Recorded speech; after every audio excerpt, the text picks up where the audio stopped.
Breaking news చూస్తున్నాం. హైదరాబాద్ జీడిమెట్లలో ఈ దారుణం జరిగింది. ఫోక్ సింగర్ అంజలి దారుణ హత్యకు గురైంది. కుమార్తె చేతిలోనే హతమైంది. ఇన్స్టా ప్రేమ కోసం తల్లినే హత్య చేసినటువంటి పరిస్థితి.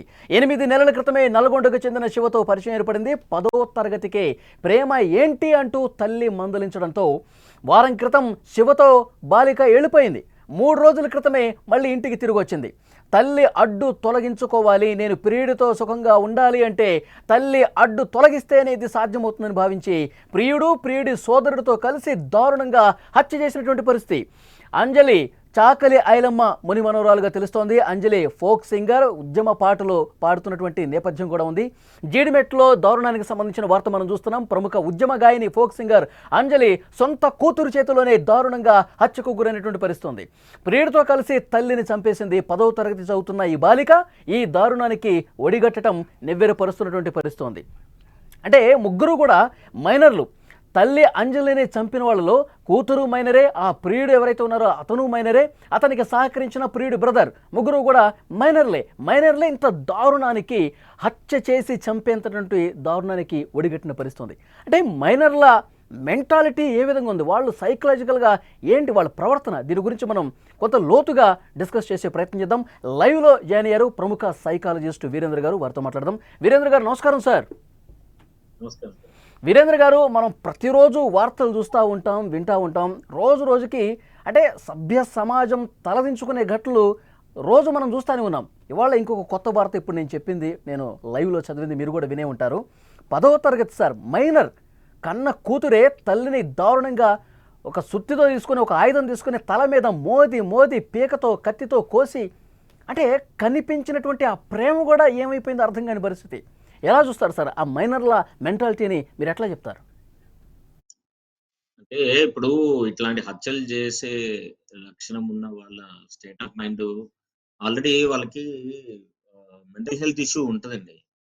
అన్‌ఫార్చునేట్ ఏందంటే మనకు మెంటల్ హెల్త్‌కి సంబంధించి ఎక్కువ అవేర్‌నెస్ మన సమాజంలో లేదు కాబట్టి, పిల్లలు టీనేజ్ వయసులో వచ్చినప్పటి నుంచే అవి చాలా ప్రిడామినెంట్‌గా వాళ్ళ ప్రవర్తనలో, వాళ్ళ మాటల లోపల, వాళ్ళ ప్రవర్తనలోనే మనకు కనిపిస్తూ ఉంటుంది. కానీ వాటికి పట్ల ఎట్లా గుర్తించాలి? ఇట్లాంటి ప్రవర్తన ఉన్నప్పుడు మన నిజంగానే అది మానసిక సమస్యనా?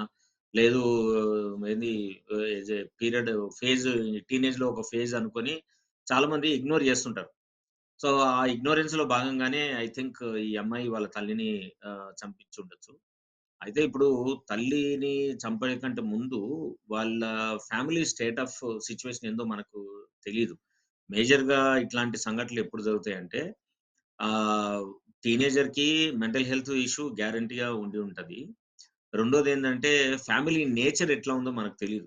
ఇందులో ఇట్లాంటి సంఘటనలు మాత్రం ఒక డిస్‌ఫంక్షనల్ హోమ్ అంటే ఇంట్లో తల్లి, తండ్రి తర్వాత పిల్లలు వాళ్ళ మధ్య అవగాహన ఎట్లా ఉందో మనకు తెలీదు. వాళ్ళ మధ్యలో ఎలాంటి డిస్టర్బెన్సెస్ నడుస్తున్నాయో మనకు తెలీదు. కానీ ఇట్లాంటి హత్యలు జరగడానికి ప్రధాన కారణం రీసెర్చ్ ఏం చెప్తదంటే, ఒక డిస్‌ఫంక్షనల్ హోమ్ ఉన్న హోమ్‌లోనే ఇలాంటి లక్షణాలు ఉన్న వ్యక్తులు తయారవుతారు. ఇలాంటి సంఘటనలు కూడా అలాంటి వాళ్ళ ఇంట్లోనే జరుగుతది. అలాంటి వాళ్ళ ఇళ్ళలోనే కుటుంబాల సభ్యులకు ఎవరికి గూడా ఒక ప్రాపరు హార్మోనియస్ కమ్యూనికేషన్ ఉండదు. తర్వాత రెగ్యులర్‌గా ఎవరు ఏ తల్లిదండ్రులు పిల్లల మంచి కోసమే చెప్తా ఉంటారు. వాళ్ళేదన్నా మందలించారంటే మనకు బాగు కోసమే చెప్తా ఉంటారు. ఇలాంటి ఆలోచన స్థాయి అనేది వాళ్ళకి లేదంటారా? అంటే యాక్చువల్‌గా మైనర్లు ఆ స్థాయిలో ఆలోచించరు. కాకపోతే చంపే వరకు వచ్చిందంటే పరిస్థితి వేరేలా ఉంది. అని అదే. అంటే మనం దీన్ని జనరల్‌గా టీనేజ్ అందరూ ఇట్లే ఉంటారని మనం ఒక ఘటన గట్టి చెప్పలేము. ఇలాంటి హత్య ఆహ్, వరకు కూడా వెళ్ళగలిగే స్టేట్ ఆఫ్ మైండ్ ఉంది అనంటే, వాళ్ళ మానసిక స్థితి సరిగ్గా ఉండదనే అర్థం జేసుకోవాలి మనం. ఇంకోటి తల్లిదండ్రులకు, పిల్లలకు మధ్య ఉన్న కమ్యూనికేషన్ ప్యాటర్న్. అంటే పిల్లలు పెరుగుతున్న క్రమం లోపల తల్లి పిల్లలు ఏ రకంగా మాట్లాడుకుంటున్నారు. తండ్రి తర్వాత తల్లి వాళ్ళ మధ్య కమ్యూనికేషన్ ఎట్లా ఉంది. తర్వాత తల్లిదండ్రులు పిల్లలతోటి ఏ రకమైన బాంధవ్యాన్ని వాళ్ళు ఏర్పరచుకున్నారు. ఏ రకంగా జీవితాన్ని గడుపుతున్నారు అనేది గూడా చాలా ప్రభావితం చేస్తుంది. ఈ వ్యక్తుల పట్ల విపరీతమైన అగ్రెషన్ రావడం. ఇప్పుడు ఆ అమ్మాయికి బాయ్ ఫ్రెండ్ ఉండడాన్ని తల్లి వ్యతిరేకించింది.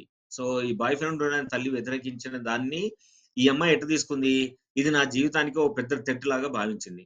ఇంత చిన్న విషయాన్ని అంత థ్రెట్ లాగా ఎందుకు భావించిందనేదే వాళ్ళ మానసిక స్థితిగతులు చెప్తుంది. కాబట్టి తల్లి నా జీవితానికి, నా ప్రోగ్రెస్‌కు అడ్డం పడుతుంది కాబట్టి, ఆ అడ్డం తొలగించుకుంటేనే నా జీవితం చాలా సేఫ్‌గా, కంఫర్టబుల్‌గా ఉంటుంది అనే ఒక చాలా షార్ట్ సైటెడ్ ఆలోచనతోటి ఈ హత్యకు ఆహ్, హత్య చేసి ఉండుంటది. సో, అంటే ఏంటి వాళ్ళకి అసలు నేరం హత్య ద్వారా నేరం జరిగిన తీరుని ఒక్కసారి మీకు ఎక్స్‌ప్లెయిన్ చేసే ప్రయత్నం చేస్తా. తల్లి ఒంటరిగా ఉన్నప్పుడు వీళ్ళు ముగ్గురు ఒకేసారి చొరబడ్డారు గదిలోకి. తలకి ఒకళ్ళు ముసుగేశారు. ముగ్గురు కూడా మైనర్‌లు మళ్ళీ. తల్లికి ఒకళ్ళు ముసుగేస్తే, ఇంకొకళ్ళు సుత్తి పట్టుకొని బలంగా తల మీద కొట్టారు. ఇంకొక మూడో హ్మ్. మైనర్ ఏం చేశారు? కత్తి తీసుకొని గొంతు కోశారు. ఎంత దారుణం సార్! మైనర్‌లు వాళ్ళ నేర స్వభావం చూడండి. ఆ నేరం చేసేటప్పుడు వాళ్ళ ప్రవర్తన. అవును. ఇప్పుడు న ఈ వ్యక్తి వల్ల నా జీవితానికి, నా ప్రోగ్రెస్‌కి ఆ థ్రెట్ ఒస్తుంది అనుకున్నప్పుడు, మన ఆలోచన ఎట్లుంటది? ఆ థ్రెట్‌ను తొలగించుకోవడం మీదనే ఫోకస్ చేస్తాం తప్ప, మనము ఏ పద్ధతిలో చూస్తున్నాము, ఏ పద్ధతిలో వాళ్ళని చంపేస్తున్నాము, ఏ పద్ధతిలో వాళ్ళని ఇది చేస్తున్నాం అనేది ఆలోచనకుండదు. మన ఔట్‌కమ్ మీదనే మన మైండ్ ఎప్పుడు పనిచేస్తూ ఉంటది. ఔట్‌కమ్ మీదనే మనం గురిపెట్టి, మనం అనుకున్న లక్ష్యాన్ని ఎట్లైనా సరే మనం దాన్ని పూర్తి చేసేయాలి అనే భావనతోటే ఉంటారు తప్ప, ఏ పద్ధతి ద్వారా దీన్ని చేస్తున్నాం అనే ఆలోచన జరగదు. అసలు ఈ ముందు చంపడం కంటే ఎక్కువ చంపాలనే ఆలోచన రావడమే మనకు చాలా విషాదకరమైన పరిస్థితి గదా! ఒక టీనేజ్‌లో ఉండి అందులో అమ్మను చంపాలనే ఆలోచన వచ్చిందంటే వాళ్ళ స్టేట్ ఆఫ్ మైండ్ ఎంత పొల్యూట్ అయి ఉంటది. ఎంత డిస్టర్బ్ స్టేట్ ఆఫ్ మైండ్ కలిగి ఉంటది. అలాంటి డిస్టర్బ్ స్టేట్ ఆఫ్ మైండ్ కలిగిన వ్యక్తులుకు మానసిక ఆరోగ్యం ఎట్లా ఉండి ఉంటది? ఆ మానసిక ఆరోగ్యం బాగలేని వాళ్ళకి మాత్రమే ఈ హత్యలు, తర్వాత వీళ్ళని ఎట్లైనా తుదముట్టించాలి, మన సుఖమే మనం జూసుకోవాలి అనే ఒక ఆలోచనలోకి వాళ్ళు ఎళ్ళిపోతారు.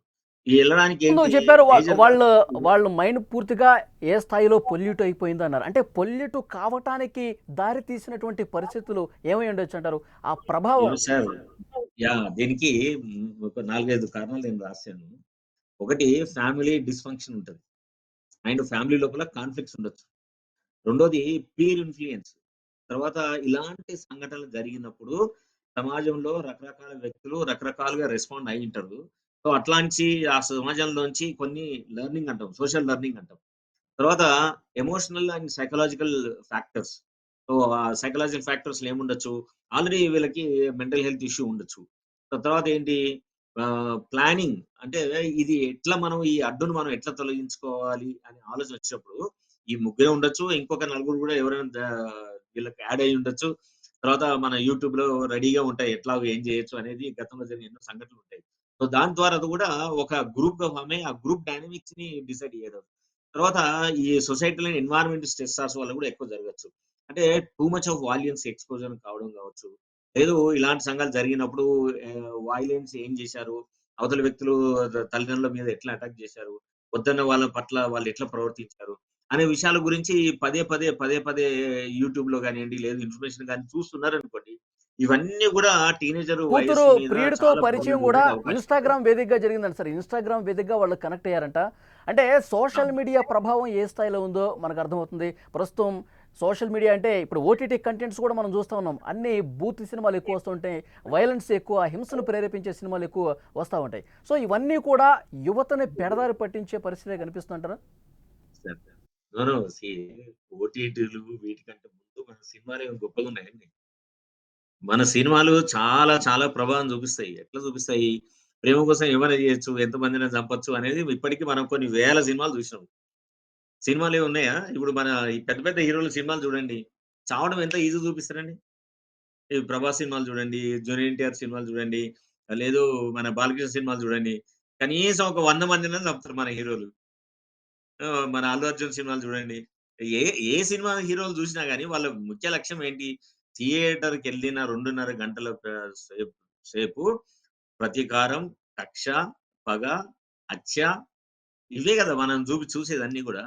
సో, చిన్నగున్న టీనేజ్ వయసు అంటే ఏంటి? అది కంప్లీట్‌గా మన బ్రెయిన్‌లో ఉన్న ప్రిఫ్రంటల్ కార్టెక్స్ అంటాం. అంటే ఆలోచనకి, విచక్షణకి ఏది నిజం, ఏది అబద్ధం, ఏది ఉపయోగం, ఏది నిరుపయోగం అని తెలుసుకోవడానికి కనీసమైనా గాని బ్రెయిన్‌లో ఈ ఏరియా ఫార్మ్ కావడానికి 24 సంవత్సరాలు పడతది పుట్టిన తర్వాత. 14, 15 సంవత్సరాల్లో ఉన్న వయసు లోపల ఏంటి? ఈ రియాలిటీని చెక్ జేసుకునే తెలివితేటలు అప్పటికి ఇంకా ఫార్మ్ గావు. ఆ ఫార్మ్ అయ్యే లోపలనే మనం ఈ హింస, ప్రతీకారము, కక్ష, వాళ్ళని చంపడం, వీళ్ళని చంపడం, మన ప్రేమ ముందు ఏదైనా తక్కువే. ఎలాంటి వ్యక్తులైనా మనం చంపేయొచ్చు అని ఒక బలమైన సంకేతాలు ఇస్తున్నప్పుడు టీనేజ్ పిల్లలకి ఏమనిపిస్తదండి? ఓహ్! నా ప్రేమ చాలా గొప్పది. నేను ప్రేమను నిరూపించుకోవాలంటే ఏం చేయాలా? నేను తప్పకుండా నాకు అడ్డమయ్యే వ్యక్తులు ఎవరైనా గాని చంపేసేయాల. అదొక బలమైన సినిమా హీరో చెప్తే ఎంత పవర్‌ఫుల్ ఉంటదది. డెఫినిట్‌గా నేనది తీసుకుంటా. నా తండ్రి దుర్మార్గుడే అయ్యుండొచ్చు. కానీ నేను ఇంకో అమ్మాయినో, అబ్బాయినో ప్రేమించిన. కాబట్టి ప్రేమించిన వాడు ఏం చేస్తాడొచ్చి, నా తండ్రి దుర్మార్గుడు కాబట్టి కూతురు ఎదురుగానే తండ్రిని చంపుతాడు. చంపినప్పుడు ఈ మెసేజ్‌ను ఎట్ట తీసుకోవాలనుకుల్లో అట్ట తీసుకుంటారు వాళ్ళు. కాబట్టి దుర్మార్గుడంటే ఏంటి? నీకు పర్టిక్యులర్‌గా అన్యాయం చేయకపోవచ్చుండొచ్చు. లేదు ఇంకెవరికైనా అన్యాయం చేసుండడు గావచ్చు. ఏదో ఒక ఆలోచన పట్ల నువ్వు చేస్తున్న పనిని అబ్జెక్ట్ చేసుండొచ్చు. సో, నాకెవరైతే అబ్జెక్ట్ చేస్తారో అది మంచి గాని, చెడు గాని వాళ్ళు నాకు విలన్ లాగానే కనిపిస్తారు. సో, విలన్‌ని ఏం చేయాలా? విలన్‌ను చంపేయాలా? కాబట్టి ఎన్నో రోజుల నుంచి కొన్ని వందల సినిమాలు మనం చూసి ఇప్పుడు ఆ విషయాలను మనం ప్రాక్టికల్‌గా మన జీవితంలోకి మనం అప్లై చేస్తున్నాం. సరే అండి. కాబట్టి ఇప్పుడు ఓటీటీలు ప్రియుడు కోసం రిమూవల్‌లొచ్చినాయి కాబట్టి సినిమాలదేముందండి? సినిమాలు ఎప్పటినుంచో నడుస్తున్నాయి. ఓటీటీలు దానికి వాల్యుయేషన్ అయినాయి. కాబట్టి ఓటీటీని ఒక్కదాన్ని మనం కాదని తీసుకోవచ్చు. ఇట్లాంటి భావజాలాన్ని మనము సమాజంలో విచ్చలవిడిగా మన పిల్లల బుర్రల్లో తోసేస్తున్నాం కాబట్టి, పిల్లలు వాళ్ళకి సమాచారం వచ్చినప్పుడు ఆ రకంగానే రెస్పాండ్ అవ్వడానికి ఎక్కువ ఛాన్సెస్ ఉంటాయి. ప్రియుడి కోసం కన్న తల్లినే దారుణంగా గొంతు కోసి చంపేసిన పరిస్థితి ఉంది. అయితే ప్రియుడి కోసం చేస్తున్నారు, తల్లిని అడ్డు తొలగించుకున్నారు. కానీ తర్వాత పరిణామాల గురించి ఆలోచించే పరిస్థితి కూడా వాళ్ళకి లేదు. దీన్ని బట్టి మనకు అర్థమవుతుంది. తర్వాత జైలుకెళ్తారు. జీవితం కూడా నాశనం అయ్యే పరిస్థితి ఉంది కదా! అవును. ఇది అవునండి. ఆలోచించే స్థాయి వాళ్ళకి ఉండదంటారా? లేదండి. ఒకటి ఇప్పుడు మనము 2 విషయాలు ఈడ బాగా అర్థం చేసుకోవాలి. హత్యలు చెయ్యాలి అనే ఆలోచన వచ్చిన వాళ్ళకి ఎవ్వరైనాక సరే, వాళ్ళ ఐక్యూ లెవెల్స్ ఇంపేర్ అయితాయి. చాలా మినిమల్ ఉంటాయి. సంఘటన మీదే ఫోకస్ చేస్తారు తప్ప, సంఘటన తర్వాత జరిగే కాన్సీక్వెన్స్‌కి సంబంధించి వాళ్ళు అనుకున్నది మాత్రమే ఆలోచించగలుగుతారు. కాబట్టే హత్య చేసిన తర్వాత వాళ్ళేమనుకుంటారు, ఈ హత్యను ఇంకా కొన్ని విషయాలు ఇప్పుడంటే వాళ్ళకి తెలిసిపోయింది. వాళ్ళు దొరికిపోయారు. వాళ్ళు ఒప్పుకున్నారు. అవన్నీ జరుగుతాయి. కానీ నిజానికైతే ఏం చేస్తారు, వాళ్ళు హత్య చేసే కంటే ముందు ఓ ప్లాన్ ఏస్తారు. ప్లాన్ చేసుకొని మనం ఇట్లా చేసి మనం అన్నిటిని గుర్తులు చెరిపేద్దాం. ఎవరు మనల్ని గుర్తుపట్టరు అనుకుంటారు. అంటే గుర్తుపట్టకుండా మనం చేస్తున్నామని వాళ్ళకు వాళ్ళే నమ్మించుకుంటారు. దీన్నేమంటే సైకాలజీలో కాగ్నిటివ్ బయాస్ అని అంటాం. లేదు కన్ఫర్మేటివ్ బయాస్ అంటాం. అంటే మనం చేస్తున్న పని మనకు నచ్చినప్పుడు, మనం ఎట్లా చేస్తే నచ్చుతుందో అలాంటి విషయాలే మనం మాట్లాడుకుంటాం. అలాంటి విషయాలే మనతో మనం చర్చించుకుంటాం. అలాంటి విషయాలే యూట్యూబ్‌లో చూస్తాం. అలాంటివి న్యూస్‌నే మనం చూస్తాం. దాంతోటి ఏమవుతుంది, మన బ్రెయిన్ మననే మోసం చేస్తది. సో, అందుకోసమని వాళ్ళు కాన్సీక్వెన్స్ వదిలేసి, వాళ్ళ ప్రేమకు సంబంధించి ఎంత కమిట్మెంట్ ప్రేమ పట్ల ఉందో చూపించుకోవడానికి, వాళ్ళు అట్లాంటి హత్యలు చేయడానికైనా సరే, ఇంకేదైనా దుర్మార్గం చేయడానికైనా సరే, రెడీగా తయారవుతారు.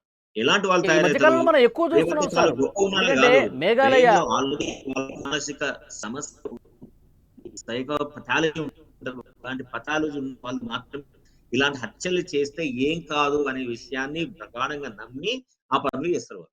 సరే ఈ మధ్య కాలంలో మనం ఎక్కువ చూస్తున్నాం. మేఘాలయ హనీమూన్ మర్డర్ కూడా మీరు వినుంటారు. అవునండి. పెళ్ళైనటువంటి అవును. కొన్ని రోజులకే హనీమూన్ పేరుతో మేఘాలయ తీసుకెళ్ళి చంపేసి లోయలో పడేసిన పరిస్థితి ఉంది. తర్వాత ఎందుకంటే నిన్న ఇంకో గూడా సార్ గద్వాల్లో తల్లిదండ్రుల ఎక్కడో అయింది గదా! కేసు. అవును. భర్తలను చంపేస్తున్నారు. పెళ్ళై నెల 2 నెలలకే తల్లిదండ్రులను చంపేస్తున్నారు. అంటే వరుస ఈ ఘటనలు జరుగుతున్నటువంటి నేపథ్యంలో వీటికి అడ్డుకట్ట అనేది లేదా? ఎందుకు ఇంత దారుణంగా మనస్తత్వంతో ప్రవర్తిస్తా ఉన్నారు? దీనికి ఏంటి సార్? ఒక ఎండ్ పాయింట్ తీసుకురావాలి. ఈ ఇలాంటివి జరగకూడదు అంటే ఏం చేయాలి? ఇలాంటి జరగకూడదు చేయాలంటే మార్గాలు తప్పకుండా ఉంటాయండి. కానీ ఇది పెద్ద వ్యవస్థ గదా! మన దేశంలో కొన్ని కొన్ని ఆల్‌మోస్ట్ 144,00,00,000 మంది ప్రజానీకం ఉన్నది. దానికి చేయాలంటే ఎవరు జేయాలా? పాలిసీ మేకర్స్ జేయాలా. పాలిసీ మేకర్సును, పొలిటీషియన్స్ ఏం చేయాలి? అంటే మనం మానసిక రుగ్మతల గురించి, మానసిక ఆరోగ్యం గురించి మనం విస్తృతంగా ప్రచారం చేయాలి.